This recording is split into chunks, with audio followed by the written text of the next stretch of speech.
O poder do hábito. Capítulo 1. O loop do hábito. Como os hábitos funcionam. Parte 1. No outono de 1993, um homem que mudaria radicalmente muito do que pensamos sobre os hábitos entrou no laboratório em San Diego para uma consulta previamente marcada. Era um senhor idoso, pouco mais de 1,80 metros de altura, bem alinhado numa camisa azul de botão. Seus cabelos brancos espessos teriam causado inveja em muitos reencontros de 50 anos de formatura. A artrite o fazia mancar de leve enquanto percorria os corredores do laboratório, segurando a mão da mulher, andando devagar, como se receoso do que cada novo passo traria.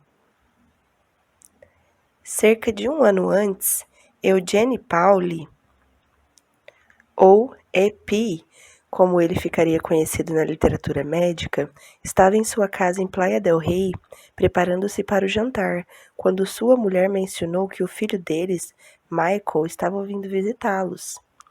"Quem é Michael?" perguntou Eugene. "Seu filho", disse a mulher Beverly. "Aquele que nós criamos, sabe?" Eugene olhou para ela com um olhar vazio. "De quem você está falando?" perguntou. No dia seguinte, ele começou a vomitar e se contorcer de cólica abdominal. Dentro de 24 horas, sua desidratação estava tão grave que Beverly, em pânico, o levou ao pronto-socorro. Sua temperatura começou a subir, atingindo 40 graus enquanto ele transpirava, formando uma mancha amarela de suor nos lençóis do hospital.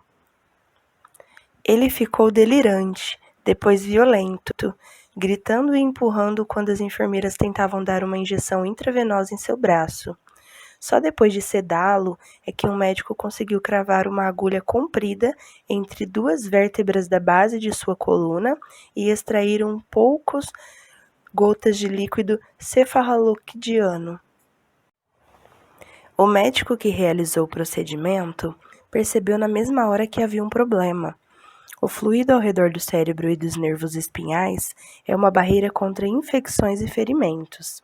Em indivíduos saudáveis, ele é translúcido e corre rapidamente, movendo-se num fluxo quase sedoso através de uma agulha. A amostra da coluna de Eugene era turva e pingava devagar, como se estivesse cheia de sujeira microscópica. Quando os resultados voltaram do laboratório, os médicos de Eugene descobriram por que ele estava doente. Estava sofrendo de encefalite viral, uma doença relativamente comum que causa feridas, bolhas e infecções leves na pele. Em casos raros, no entanto, o vírus pode traçar um caminho até o cérebro, provocando lesões catastróficas conforme devora as delicadas dobras de tecido onde nossos pensamentos, sonhos e, de acordo com alguns, nossas almas residem. Os médicos de Eugene disse a Beverly que não havia nada que eles pudessem fazer para reverter o estrago já feito. Porém, uma grande dose de medicamentos antivirais talvez evitasse que o vírus se espalhasse. Eugene entrou em coma e durante 10 dias esteve à beira da morte. Aos poucos, conforme as drogas foram combatendo a doença, sua febre baixou e o vírus desapareceu. Quando ele finalmente acordou, estava fraco e desorientado, e não conseguia engolir direito. Não conseguia formar frases e às vezes ficava ofegante, como se estivesse esquecido momentaneamente como se respira, mas ele estava vivo. Por fim, Eugene estava bem o bastante para passar por uma bateria de testes. Os médicos ficaram surpresos ao descobrir que seu corpo, incluindo seu sistema nervoso, parecia em boa parte ileso. Ele conseguia mexer os membros e reagia ao som e luzes. Tomografias cerebrais, no entanto, revelaram sombras nefastas próximas no centro de seu cérebro. O vírus destruíra um trecho oval de tecido perto de onde o crânio encontrava a coluna vertebral. "Talvez ele não seja mais a pessoa que você lembra", um dos médicos avisou a Beverly.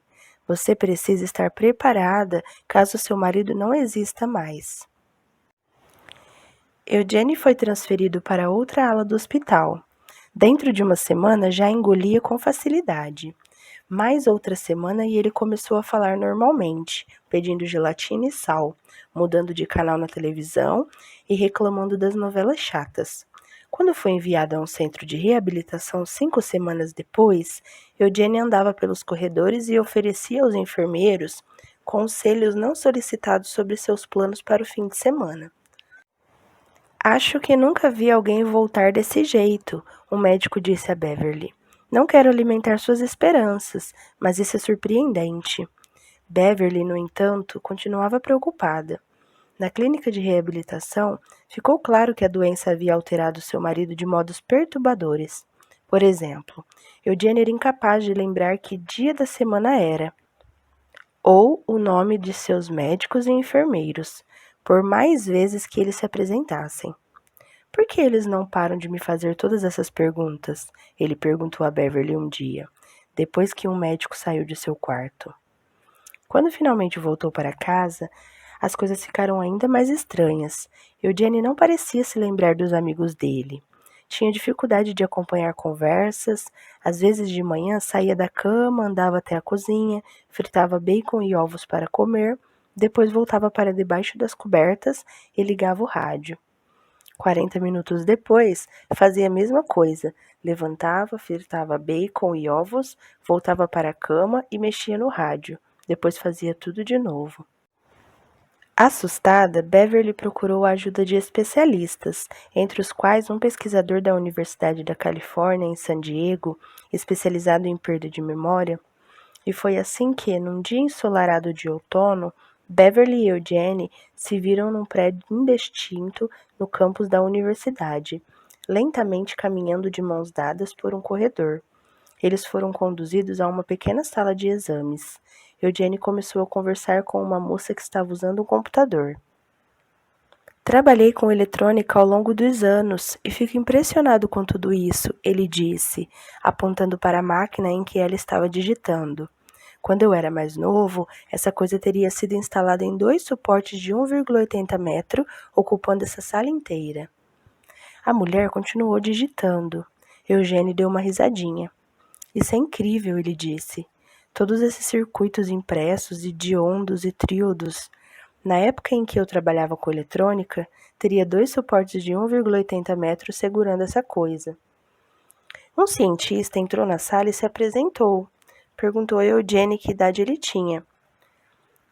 Vejamos, 59 ou 60? Eugene respondeu. Ele tinha 71 anos.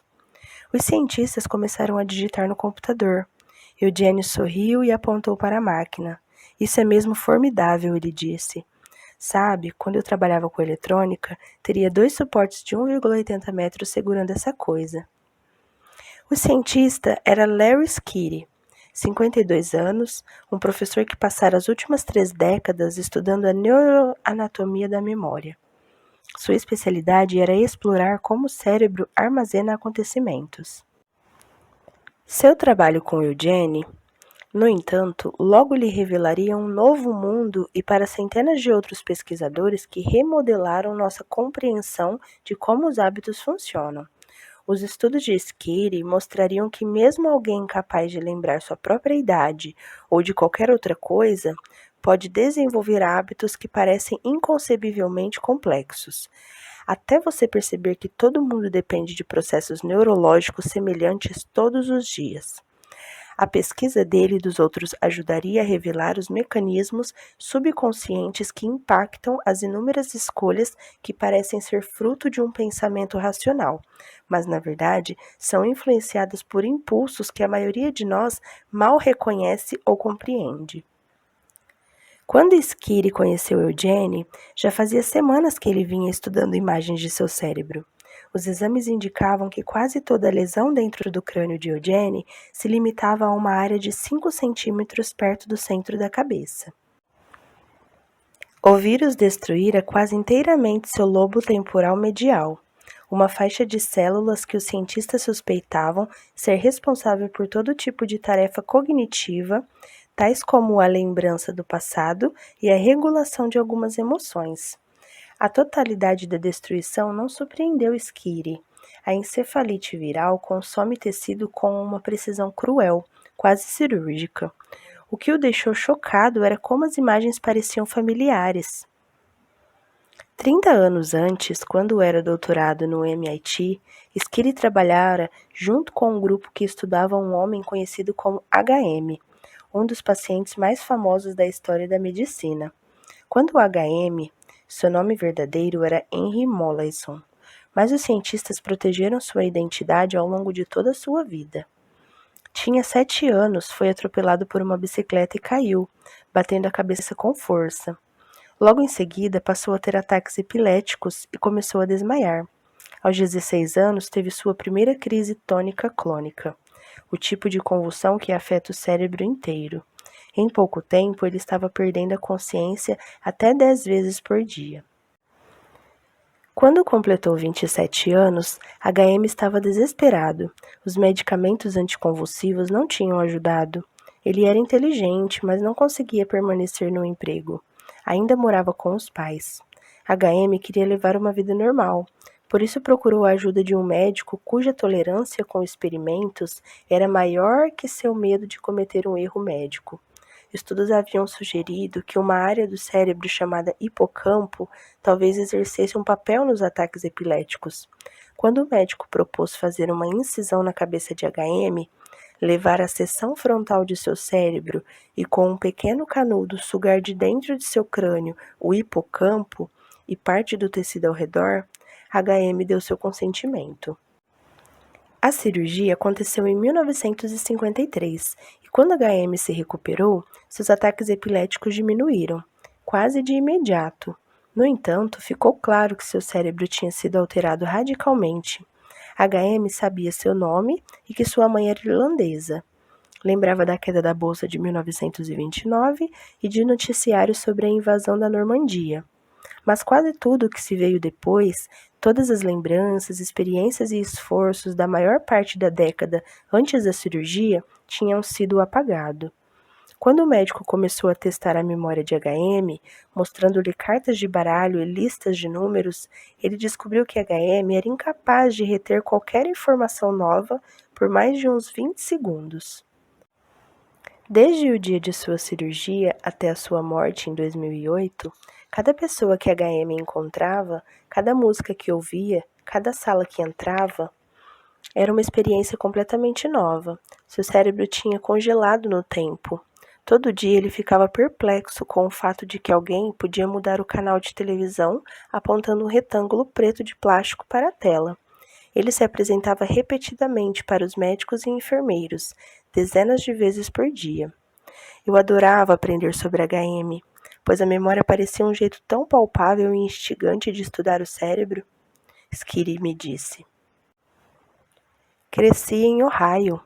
E ainda lembro na primeira série da minha professora distribuindo gizes de cera para todo mundo e comecei a misturar todas as cores para ver se ia dar preto.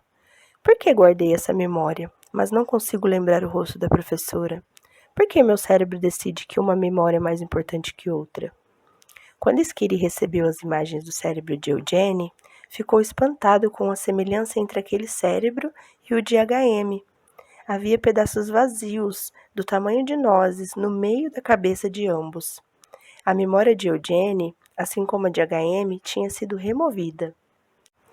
Conforme Skiri começou a examinar Eugene, no entanto, viu que aquele paciente era diferente de HM em alguns aspectos cruciais.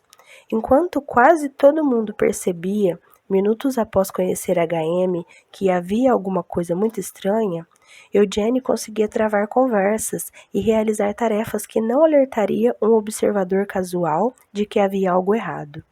Os efeitos da cirurgia de HM tinham sido tão debilitantes que ele passou o resto da vida internado. Eugene, por outro lado, morava em casa com a mulher. HM não conseguia travar conversas de verdade. Já Eugene tinha a habilidade impressionante de conduzir qualquer diálogo para um tema que ele ficasse à vontade para discutir longamente, tal como satélites. Ele trabalhara como técnico para uma empresa aeroespacial, ou as condições climáticas. Skiri começou a examinar Eugene, perguntando a ele sobre sua juventude. Eugene falou da cidade onde crescera, no centro da Califórnia, do tempo que servira na marinha mercante, de uma viagem que fizera à Austrália quando era jovem. Lembrava da maior parte dos acontecimentos de sua vida que tinham se passado antes de cerca de 1960. Quando Skiri perguntava sobre décadas posteriores, Eugene educadamente mudava de assunto e dizia que tinha dificuldade de lembrar de alguns acontecimentos recentes. Skiri realizou alguns testes de inteligência e descobriu que o intelecto de Eugene ainda era aguçado para um homem incapaz de se lembrar das 3 últimas décadas. Além disso, ele ainda tinha todos os hábitos que adquirira na juventude. Por isso, sempre que Skiri lhe dava um copo d'água ou o elogiava por uma resposta especialmente detalhada, Eugene agradecia e retribuía o elogio. Sempre que alguém entrava na sala, se apresentava e perguntava como tinha sido seu dia. Mas quando Skiri pediu que Eugene memorizasse uma série de números ou descrevesse o corredor em frente à porta do laboratório, o médico descobriu que seu paciente não conseguia reter nenhuma informação nova por mais de 1 minuto. Quando alguém mostrava a Eugene fotos de seus netos, ele não fazia ideia de quem eram. Quando Skiri perguntava se ele se lembrava de ter ficado doente, Eugene dizia que não tinha lembrança alguma de sua doença, nem da estada no hospital. Na verdade, Eugene quase nunca lembrava que estava sofrendo de amnésia. Sua imagem mental de si mesmo não incluía a perda de memória. E já que ele não conseguia se lembrar da lesão, não conseguia conceber que havia algo de errado. Nos meses após conhecer Eugene, Skiri realizou experimentos que testavam os limites de sua memória.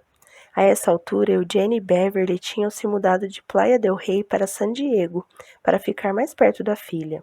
E Skiri muitas vezes os visitava para fazer exames.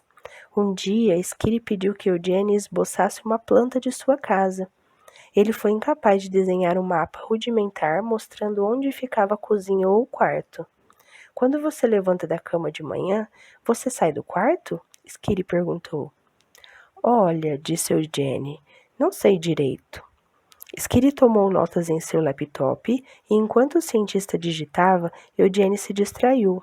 Olhou de relance para o outro lado da sala e então se levantou, andou até um corredor e abriu a porta do banheiro. Uns poucos minutos depois, Skiri ouviu a descarga, a torneira aberta e Eugene enxugando as mãos nas calças. Voltou para a sala e sentou-se outra vez na cadeira ao lado de Skiri. Esperou pacientemente pela próxima pergunta.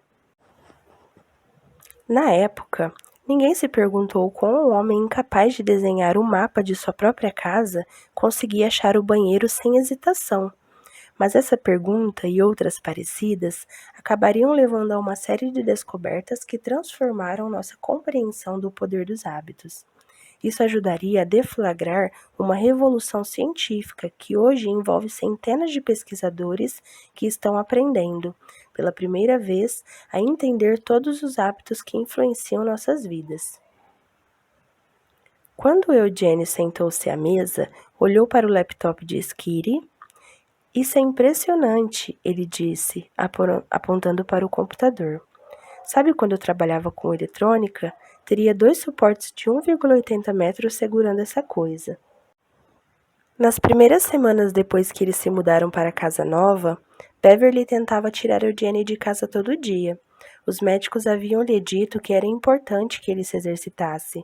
E se Eugene ficava dentro de casa por muito tempo, deixava Beverly maluca, fazendo as mesmas perguntas inúmeras vezes, num loop infinito.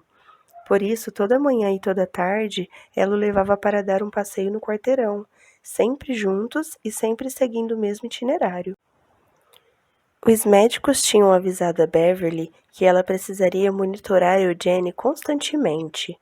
Disseram que, se ele algum dia se perdesse, nunca mais conseguiria achar o caminho de casa. Mas certa manhã, enquanto ela se vestia, Eugene saiu despercebido pela porta da frente.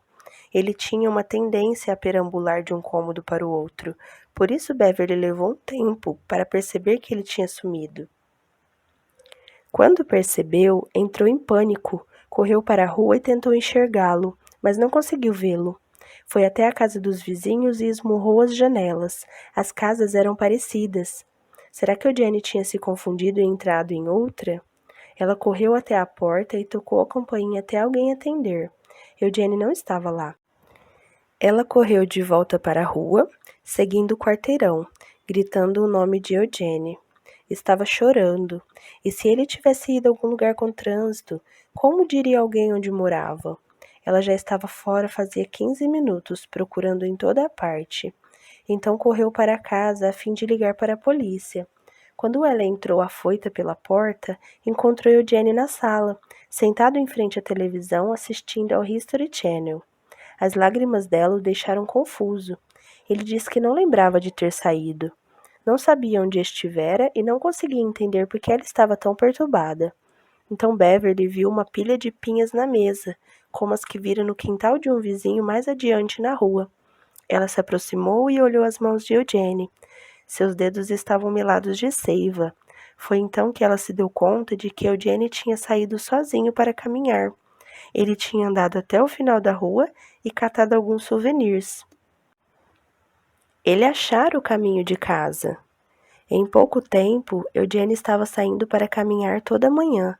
Beverly tentava impedi-lo, mas era inútil. Mesmo se eu falasse para ele ficar em casa, uns poucos minutos depois ele não lembrava mais. Ela me disse. Eu segui algumas vezes para garantir que ele não ia se perder, mas ele sempre voltava são e salvo. Às vezes voltava com pinhas ou pedras. Uma vez voltou com uma carteira, outra com um cachorrinho.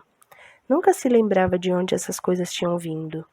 Quando Skiri e seus assistentes ficaram sabendo dessas caminhadas, começaram a suspeitar que estava acontecendo alguma coisa dentro da cabeça de Eugênia que não tinha nada a ver com a sua memória consciente. Então projetaram um experimento. Uma assistente de Skiri visitou a casa um dia e pediu que Eugênia desenhasse um mapa do quarteirão onde morava. Ele não conseguiu. Mas onde a casa dele estava situada na rua? Ela perguntou. Ele desenhou um pouquinho, depois esqueceu da tarefa. Ela pediu que ele apontasse qual porta dava para a cozinha. Eugênia olhou o cômodo à sua volta e disse que não sabia. Ela perguntou a Eugênia o que ele faria se estivesse com fome. Ele levantou, andou até a cozinha, abriu um armário e tirou um pote de amendoins. Mais tarde, naquela semana, um visitante acompanhou Eugênia em sua caminhada diária. Eles andaram por cerca de 15 minutos pela eterna primavera do sul da Califórnia, com um ar carregado do cheiro de bougainvillas. Eugênia não falou muito, mas sempre guiava o caminho e parecia saber onde estava indo. Nunca pedia informações. Quando eles dobraram a esquina perto da casa dele, o visitante perguntou a Eugênia onde ele morava. Não sei exatamente, respondeu. Então seguiu pela sua calçada, abriu sua porta da frente, entrou na sala e ligou a televisão. Ficou claro para Skiri que Eugênia estava absorvendo informações novas.